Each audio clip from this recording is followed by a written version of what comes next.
Plus malin que le diable. J'ai fini enfin ce livre. Oh. En fait, ce livre, ce n'est pas un livre qu'on lit, c'est un livre qu'on expérimente.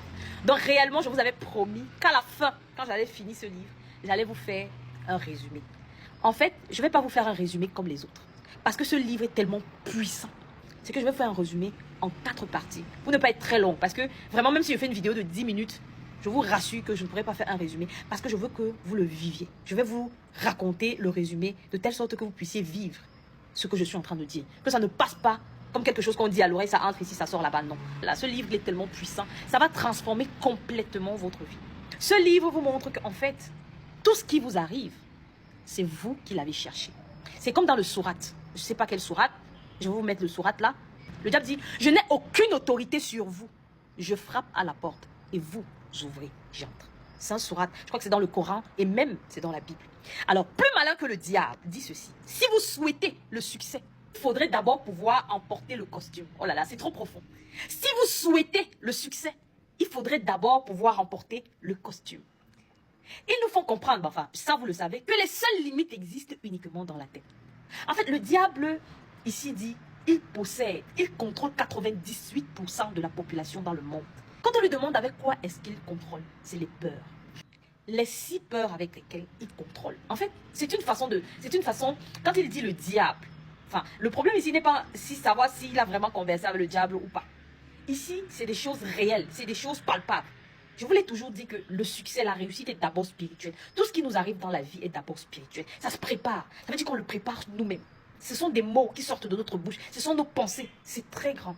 Vous allez voir que la majorité des gens qui ont réussi vont toujours vous tenir le même discours. Vous vous demandez pourquoi. Parce que c'est la pure vérité. Alors, donc, plus malin que le diable, on vous fait comprendre, vous devez bannir ce qu'on appelle la peur. C'est-à-dire agir malgré la peur et commencer à changer votre façon de parler.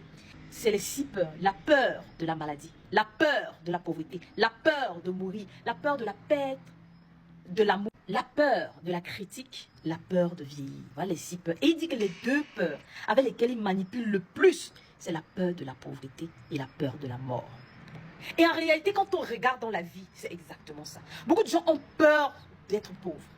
Beaucoup de gens. C'est pour ça qu'aujourd'hui, on voit beaucoup de jeunes qui se perdent. Beaucoup de jeunes qui se perdent, qui sont prêts à tout. Parce qu'il crée en nous la peur de la pauvreté et la peur de la mort. Les gens ont peur de mourir. Pourtant, c'est un chemin normal qui arrive à tout le monde. Mais les gens ont peur. Avant de plonger dans le résumé même du plus malin que le diable, je vais vous conter une petite histoire. En fait, c'est dans la Bible et même dans le Coran. Et les philosophes le savent. En fait, il y avait un homme qui était pieux, qui avait décidé d'être pieux. Il avait décidé de s'éloigner complètement du monde, des hommes. Il a décidé d'aller vivre en montagne. Il s'est éloigné de son peuple, de son village. Il a dit qu'il va aller vivre reculé des êtres humains parce qu'il ne voulait pas la tentation. C'était un homme pieux. Il voulait mourir et être toujours dans le droit chemin. Alors il s'est éloigné, aller vivre en campagne, un peu plus éloigné que le village, que le peuple. Mais un beau jour, le diable, c'est le malin. Le diable frappa à la porte et il ouvrit. Comment?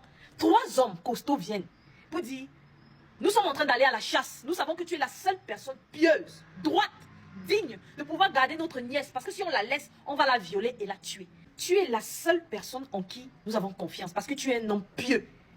Toute ta vie, tu l'as consacrée à Dieu. Tu vas pouvoir protéger.